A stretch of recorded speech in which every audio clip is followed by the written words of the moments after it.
નમસ્કાર, હું છું અંજલિ રાવલ અને તમે જોઈ રહ્યા છો કેટીવી ન્યૂઝ ગુજરાતી। ગીર સોમનાથથી સમાચાર મળ્યા છે કે વેરાવળમાં સરદાર વલ્લભભાઈ પટેલની 150મી જન્મ જયંતિ નિમિત્તે રાષ્ટ્રીય એકતા દિવસના અવસરે રન ફોર યુનિટી દોડનું ભવ્ય આયોજન કરવામાં આવ્યું હતું। સરકારી બોયઝ હાઈસ્કૂલથી શરૂ થયેલી આ દોડ ટાવર ચોક, સટ્ટા બજાર અને સુભાષ રોડ થઈ પુનઃ ટાવર ચોક ખાતે પૂર્ણ થઈ હતી। ધારાસભ્ય ભગવાનભાઈ બારડ, કલેક્ટર એનવી ઉપાધ્યાય, જિલ્લા વિકાસ અધિકારી સ્નેહલ ભાપકર અને પોલીસ વડા જયદીપસિંહ જાડેજાની હાજરીમાં દોડને લીલી ઝંડી આપવામાં આવી હતી। દોડ દરમિયાન સેવાભાવી સંસ્થાઓએ પુષ્પવર્ષા કરી દોડવીરોનો ઉત્સાહ વધાર્યો હતો। કાર્યક્રમમાં એકતા શપથ લેવાઈ અને દેશભક્તિ ગીતોથી સમગ્ર વાતાવરણ દેશપ્રેમની ભાવનાથી ગુંજી ઉઠ્યું હતું।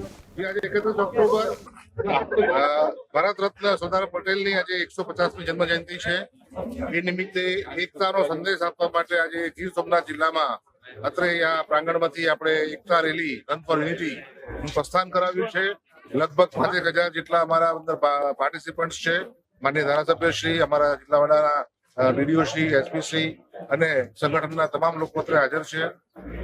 પોલીસમાંથી, એનએસએસમાંથી, સ્થાનિક સંસ્થાઓમાંથી, એનજીઓઝમાંથી તમામ સમાજના તમામ વર્ગો જોડાયા છે અને રાષ્ટ્રીય એકતાનો એક સુંદર સંદેશો આ રેલી મારફત આપણે તમામ લોકોને આપવા માંગીએ છીએ। એકતાના શપથ લીધા છે, જેમાં આપણે ભારતની એકતા અને અખંડિતતાને જાળવીશું, એના માટે ગર્વ કરીશું, એ રીતના શપથ તમામ પાસે લેવડાવ્યા છે અને તમામે શપથ ખૂબ જ ઉત્સાહપૂર્વક લીધા છે।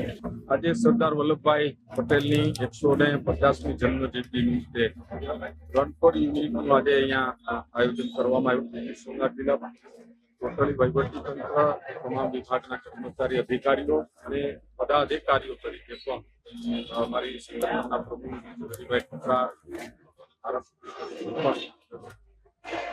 એવા સારા એક માહોલમાં એકતાની ભાવના ઉભી થાય એના માટે સૌ સમાજના લોકો આમાં આવનારા સમયમાં જે નરેન્દ્રભાઈનું અત્યારે વિઝન છે 2047માં ભારત વિકસિત ભારત, એની અંદર પણ શારીરિક ક્ષમતાથી મહત્વનું સાધન જોવા મળે।